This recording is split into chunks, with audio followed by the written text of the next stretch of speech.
Fala galera do Segundão, beleza? Professor Marcos com mais uma aula de botânica. E hoje, pessoal, como nós concluímos o capítulo de angiospermas, vamos resolver umas questõezinhas para poder passar para a genética, a biologia 1, na próxima aula, beleza?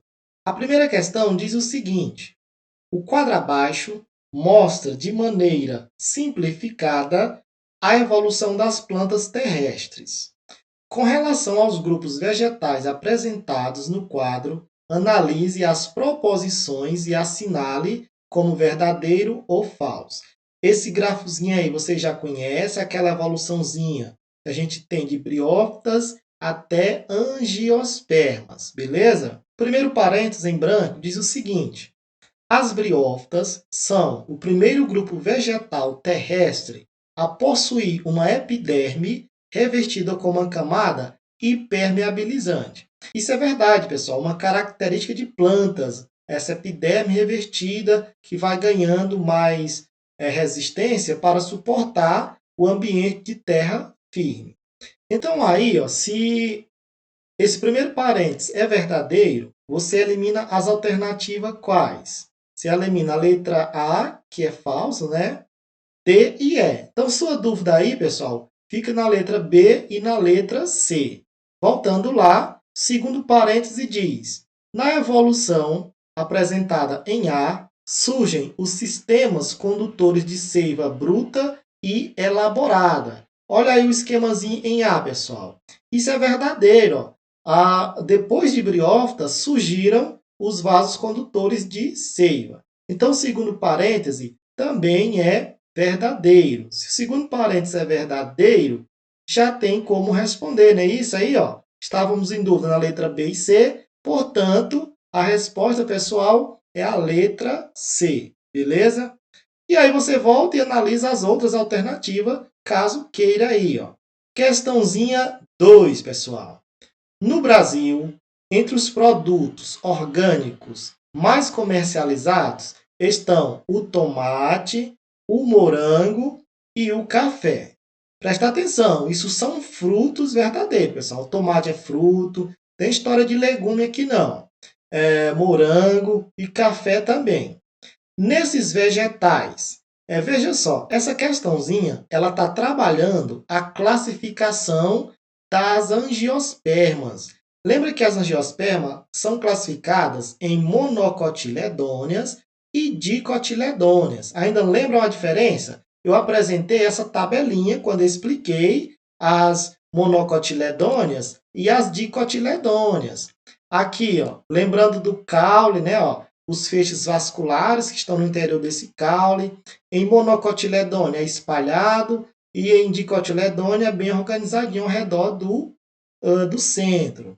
A raiz de monocotiledônia é fasciculada e a de dicotiledônia é uma raiz pivotante, beleza? Temos as folhas ainda. A folha de monocotiledônia apresenta nervuras paralelas. Já as folhas de dicotiledônia, as nervuras são reticuladas, lembrando uma pena. Quanto à flor, a flor de monocotiledônia tem elementos múltiplos de 3 e a dicotiledônia múltiplo de 2 ou 5. Lembraram? Então aí, se nós temos o tomate, o morango e o café são frutos verdadeiros, eles pertencem a angiospermas. São angiospermas que produz fruto. Nesse caso aí, ó, nesses vegetais, a letra A, as nervuras das folhas são paralelas. Isso é falso, porque como eles são dicotiledônia, como é que a gente sabe que esses frutos são dicotiledônia? Lembrando, pessoal, da raiz, da folha, né, ó, da flor, desses elementos. Mas na prática, a maioria dos vegetais de angiospermas são dicotiledônia. Letra B. As raízes são fasciculadas? Não, as raízes dela não são fasciculadas. Fasciculadas são monocotiledônia. Qual é a principal característica de monocotiledônia? Apresentar a bainha nas folhas e a raiz fasciculada. Letra C. Os feixes condutores são organizados ao redor do cilindro central. Isso sim é verdadeiro. E como eles são dicotiledônia, eles têm os feixes vasculares organizados. Tá aí a resposta, letra C. A questão 3 diz o seguinte: flores desprovidas de pétalas coloridas, sem nectários, com grande produção de grãos de pólen, os quais são pequenos e leves, caracterizam planta com polinização do tipo. Essa questãozinha, ela aborda os tipos de polinização, que a gente trabalhou também. Polinização por animais e polinização pelo vento. Lá na polinização por animais, nós não elencamos cada um, mas existem vários tipos de polinização.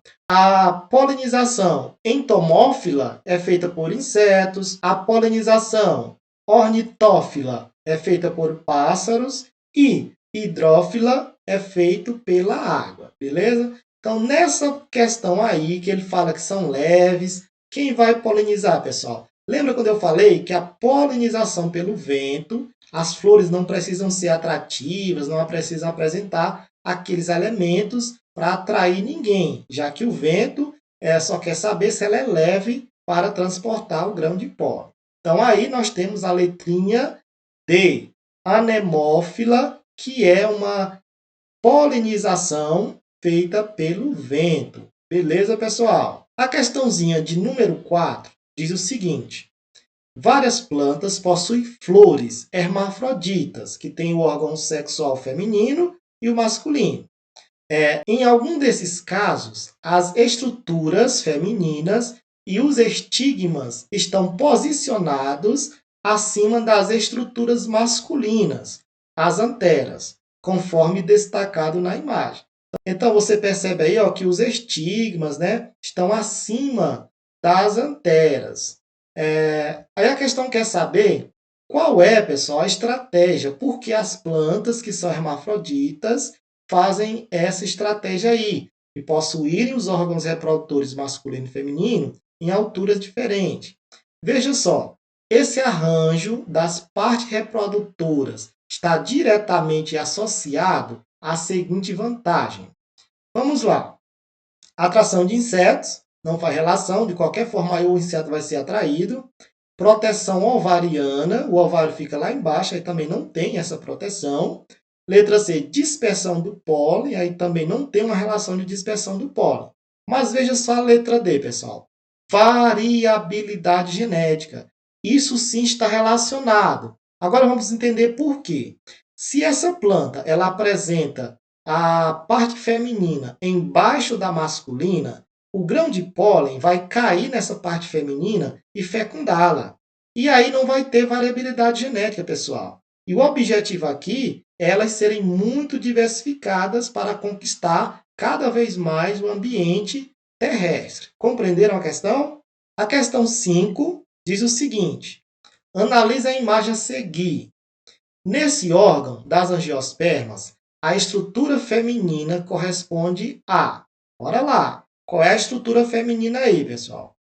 O estame aí é o André, é o androceu, aquela parte que a gente fez o bisuzinho. É o André, né? O estame. E o carpelo aí está fazendo parte da estrutura feminina. Tá vendo lá o estigma na pontinha, tem o estilete e o ovário?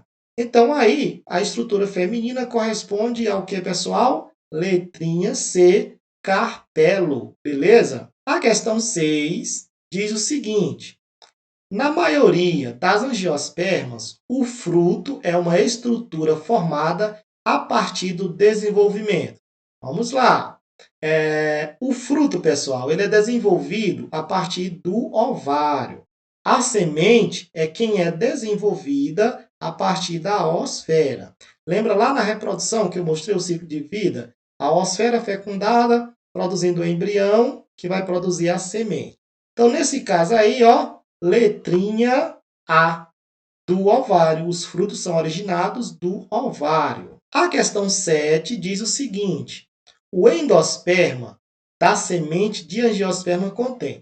Essa questão ela é muito interessante. É aqui que você tem que ficar ligado nessas questões sobre ciclo de vida de angiosperma. A gente viu que esses 8 núcleos polares eles se organizam, né, produzindo as sinérgides, as antípodas e os nucleopolares. Uma dessas sinérgides é a oosfera. Então, o que vai acontecer aqui? Quando esse grão de pólen, né, gameta masculino, ele fecundar aqui esses dois núcleos polares, vai ter a junção, pessoal, de 3 núcleos. Um núcleo masculino com 2 núcleos femininos, produzindo o endosperma aqui, ó, triploide. Então aí, pessoal, a questão ela quer saber exatamente sobre esse ciclo de vida. O endosperma da semente de angiosperma contém, letra A, material genético de cada genitor em igual quantidades. Nada disso. A gente viu que ela tem 2 núcleos da parte feminina. Letra B, somente material genético materno, não tem como. Letra C, somente material paterno também não tem. Letra D, maior quantidade de material genético materno. Isso sim é verdadeiro, não é isso, pessoal? Verdadeiro aí, a letrinha é D, porque ela tem maior quantidade de material genético feminino. A questão 8 diz o seguinte: um engenheiro agrônomo recomendou para um agricultor que utilizasse plantas com raízes fasciculadas, ó, está falando de monocotiledôneas, para controlar a erosão. Essas plantas, que também possuem folhas com nervuras paralelas, são classificadas como, pessoal? Questãozinha muito fácil, né? Monocotiledônea. Então, pessoal, nossa aula de hoje é isso. Foi só mesmo para alinhar nossa disciplina, né? Para deixar tudo ok. Respondam as questões do capítulo, que nós vamos parar um momento para resolver as questões do capítulo. Beleza? Valeu!